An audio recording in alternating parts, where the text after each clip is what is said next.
With all those cool anime heroes out there, there's bound to be plenty with angsty daddy issues. You mean like you? Don't be silly, Wiz. I'm not an anime character. Like Prince Zuko, the firebending hunter of the Avatar, The Last Airbender. And Shoto Todoroki, the prodigal son of fire and ice from My Hero Academia. He's Wiz and I'm Boomstick. And it's our job to analyze their weapons, armor, and skills to find out who would win a death battle. Water, earth, fire, air. The four elemental nations once coexisted peacefully. Then everything changed when the Fire Nation attacked. Yeah, the cranky old Fire Lord went and conquered basically the whole world. And 100 years later, the equally powerful Master of Fire Ozai continued that tyranny. Many believed his rule would one day pass to either his daughter Azula or his son Zuko. Yeah, Fire Dad was way too ego crazy for that. He drove Azula mad, even though he did clearly favor her. Poor little Zuko got screwed over from the beginning. Can you imagine your dad saying that while your sister was born lucky, you were just lucky to be born? I can't imagine my dad saying anything to me. Oh. Right. Well, despite this, Zuko was desperate to prove himself. What a fine work ethic. But he screwed up by talking out of turn in a big boy meeting. So naturally, his dad took him aside, sat him down, and taught him the importance of respecting others. Oh wait, just kidding, he burned his friggin' face off! Holy shit! With his new scar came a new mission. Zuko would hunt down the elusive Avatar, the one threat to his nation's rule, to prove himself to his father and regain his honor. Which is just a nice way of saying he was banished so he could never come back. Just like my dad didn't. Though, frankly, Zuko did have the talent and training he needed to capture someone even as powerful as the Avatar. Damn right, he's a fighting pro. The dude's strong enough to shatter metal chains with a kick. He's super skilled with martial arts, dual swords, and oh yeah, firebending. As a firebender, Zuko harnesses the light of the sun to summon flames from thin air. Wherever fire remains alight in an area that's not too cold, he can manipulate or bend it to his will. I mean, if I had to pick between swirling water around, tossing a few rocks, or farting hot air all the time, I would definitely go with firebending. It literally means you're a living flamethrower. Plus, it's surprisingly versatile. Aside from simply creating, launching, and moving flames, firebending can be used to heat objects, melt through ice prisons, and even defy gravity. Is that guy flying? With fire? Awesome, how does that even work? Well, for every action, there is an equal and opposite reaction. Newton's third law. By creating a rapid series of explosions an inch or so away from the palm, the air in between the hand and fire is launched toward the user, thereby creating propulsion. Yeah, firebending isn't just about creating fire, it's about creating a bunch of it. So Zuko can make large, long-lasting walls of flame to protect himself and keep enemies at a distance. That stuff's hot, you know. Yeah, it's fire. You know, I've actually rigged up my arm to replicate the technique of firebending. Dummy, if you'd please. Another test. How thrilling. Now, this isn't as simple as just pointing and shooting. Firebenders fuel their flames with their own breath. And using it at all requires a fierce understanding of martial arts. What are you trying to do, the Macarena? Zuko's favorite form, the dancing dragon, draws primarily from northern Shaolin Kung Fu. That's a Chinese martial art that's all about agility, wide stances, and aggressive attacks. A perfect mix of speed and strength. Like this. Whoa! Wiz, why? Ha ha ha. Anyway, the fire that benders like Zuko can generate is extremely hot, capable of melting through a cast iron door hot. This would need to be over 1200 degrees Celsius. And while Sozin's comet was boosting his powers, Zuko's uncle Iroh blasted apart the giant outer wall of Ba Sing Se. There is no war in Ba Sing Se. Until Iroh comes a-knockin'. I mean, that's like the thickest wall I've ever seen. Second only to the emotional walls between me and my dad. Even without Sozin's comet, which only appears once every 100 years, Zuko has more than enough firepower to level a building. That's no laughing matter for any person or building. He's even quick enough to catch lightning and use his fire powers to redirect it wherever he wants it to go. Kapow! Suck it, Dad! Oh shoot, wait, did he just shoot his dad with lightning? Zuko's quest for the Avatar led him down a different path than he expected. Inspired by his kind uncle and the Avatar himself, he joined the heroes on a new journey, one of self-discovery. Yeah, turns out he didn't need his dad's approval after all. He just needed to approve himself. Now that's character development. Zuko's definitely had a heated redemption arc, and now that he's the Fire Daddy, Fire Lord, his honor keeps burning brighter. Are you crushing on Zuko? What? No. Yeah, you are. It's okay, Wiz. Everybody does. Hello, Zuko here. Welcome to a world where the supernatural is natural, where more than 80% of the population possesses superhuman abilities known as quirks. And because everyone loves to game a system, there's a superhero leaderboard. At the very top of it stands the ultimate hero, All Might. All Might's feats and reputation were incredible, a true symbol of peace for everyone. That is, everyone except the hero perpetually stuck at rank number 2. That's Endeavor, and he vowed to surpass All Might. But his literal firepower was just never enough. But if he couldn't do it himself, he would vicariously through his own heir. Thus, he made the desperate decision to arrange a quirk marriage. Basically, he paid a family off to get a wife with an ice quirk and popped out kids until he got the right quirk combo. Gross. I feel like I need a shower. After 4, attempts, they finally spawned the child he was looking for, Shoto Todoroki. Half cold, half hot. Literally, right side's ice like his mom, and left side's fire like his dad. Endeavor quickly separated young Todoroki from his supposedly lesser siblings, ruthlessly training him to become the most powerful hero in history. Surprise! Things didn't go so well. He drove Shoto's mom totally insane until she broke.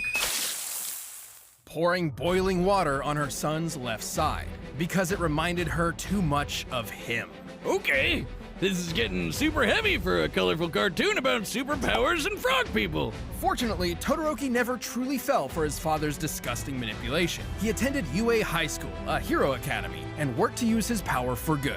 But just his mom's power. Why use fire when you can stick it to the man? The man being a big scary fire dad over there. Anyone else notice his facial hair is made of fire? How's that work? From his right side, Todoroki can summon intense bouts of cold, freezing the air or even creating massive glaciers of ice. Talk about overkill! And like a good edgy teen, Shoto named this super iceberg something badass. Heaven-piercing ice wall! Oh, you can just taste the self-loathing.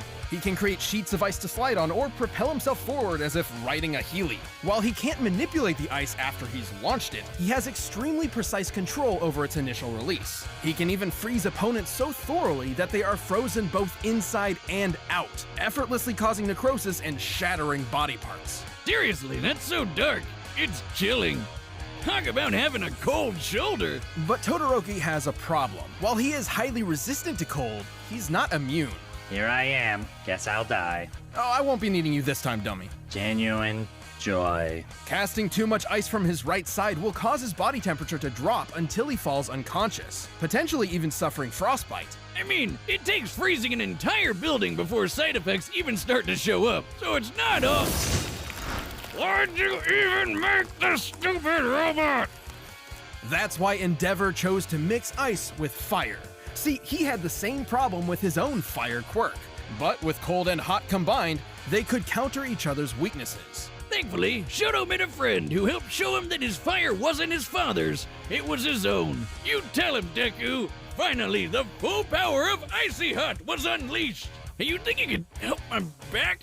Just hurts from carrying the show. While he's much less proficient with fire given his lack of experience with it, this half of his quirk is identical to Endeavor's. His fire is hot enough to melt Tetsu, whose body can turn to steel, which means it can reach temperatures over 1600 degrees. He can blast fire like a raging inferno, form walls of flame to block off areas, and use his evil dad's signature technique, Flash Fire! Flash fire is a method of compressing flame under super hot temperatures before releasing it in a single strike. Endeavor can also shape his fire, use it to cling to walls, and fly. But even if he is a huge dick, Endeavor was kinda right.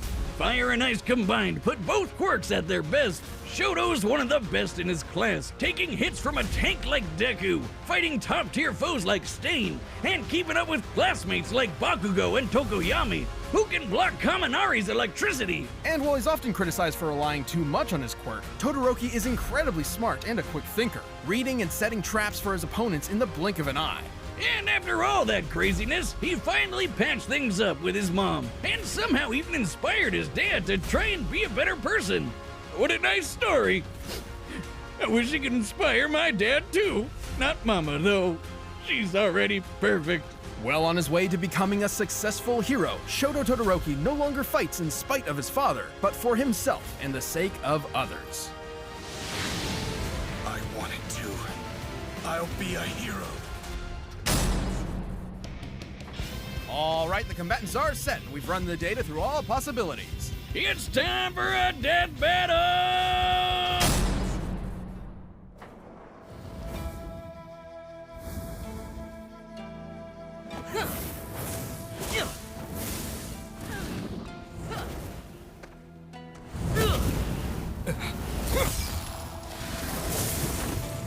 A villain? You'll pay for that. No, wait. I'm not the bad guy here. I mean, not anymore. Your actions say otherwise! Fire, like my father. I'll prove I'm better than both of you!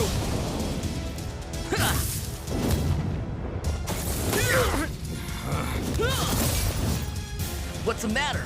Melting under pressure?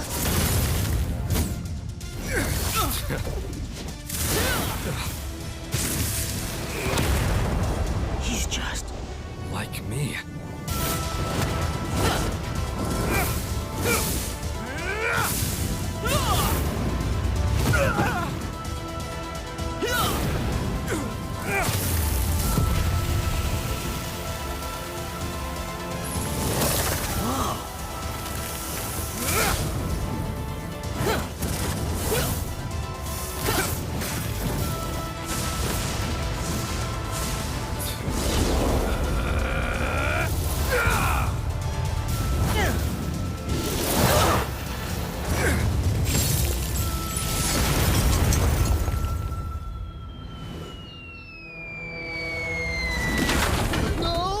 Cabbages!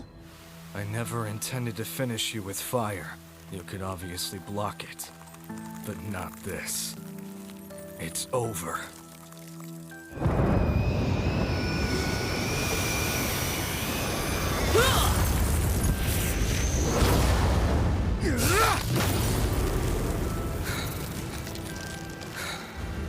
I don't care how much power you have. I know who I am. I will win!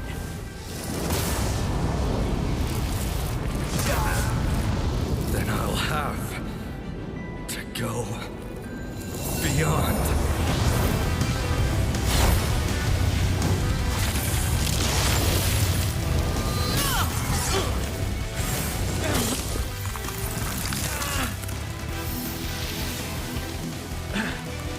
I am the Fire Lord! I will win this for my honor!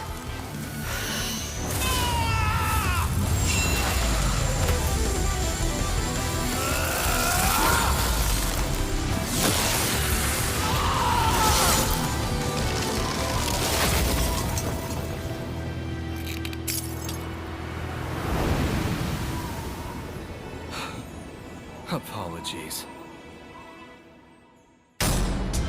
KO! Okay, talk about cool as hell. That was epic. Please, I'm grieving here. Both Todoroki and Zuko held solid advantages over the other. Zuko's martial arts, athleticism, and lightning-fast reflexes meant that if he could get close to Todoroki, he could likely end the fight pretty quick. But Shoto's no slouch. The guy may be better at long range, but he's been in scraps before. Like with the super fast, super deadly hero killer Stain. And with all that ice popping up everywhere and his own super sliding and boosting skills, Shoto made it hard for Zuko to get close for long. Plus, the speed difference wasn't all that drastic. Todoroki's fellow student Tokoyami's Dark Shadow blocked Kaminari's electricity after it had been fired. Quirks are not magic, and there are very few ways for electricity to travel through the air. Lightning is essentially an ionized path that electricity travels through. Kaminari's quirk must use the same method. Dark Shadow blocked Kaminari, Bakugo dodged Dark Shadow, and Todoroki can match Bakugo in a fight. Bada bing, bada boom, that's lightning fast reflexes, baby! While Zuko certainly had more control over fire, Todoroki could easily repel his firebending with his own flames, not to mention the clear difference in temperature. Zuko may be skilled with fire, but he's not immune to it, nor did he have any reliable counter for fast and massive ice attacks. We don't even need to bust out the calculator for this one, Wiz. That stadium is circled by a 4-kilometer track. That's huge! And the edgy ice wall covered almost half of it in less than a second! Zuko didn't have that kind of power spread. Yes, I know fire melts ice, but not instantly when it comes to gigantic glaciers. Plus, firebending becomes much more difficult in cold temperatures. Sure, Zuko's melted through ice prisons before, but only ones where he could still move or at least breathe. Remember, firebending requires breath and movement. When Azula was trapped in an ice prison so compact she couldn't move or breathe, she was helpless. But Shoto could just freeze over Zuko's insides anyway. No way he was surviving that. Zuko might have been an admirable bender and adorable fan favorite, but Todoroki's overwhelming ice, versatile defense, and incredible power were just too much to handle. Zuko aimed for success, but his opponent Shoto put him on ice. The winner is Shoto Todoroki. Thanks for watching this episode of Death Battle. Come back next week to see previews of our upcoming matchups. If you want to watch more stuff, you can click the boxes right around here, and you can always pick up some DB merch at store.roosterteeth.com.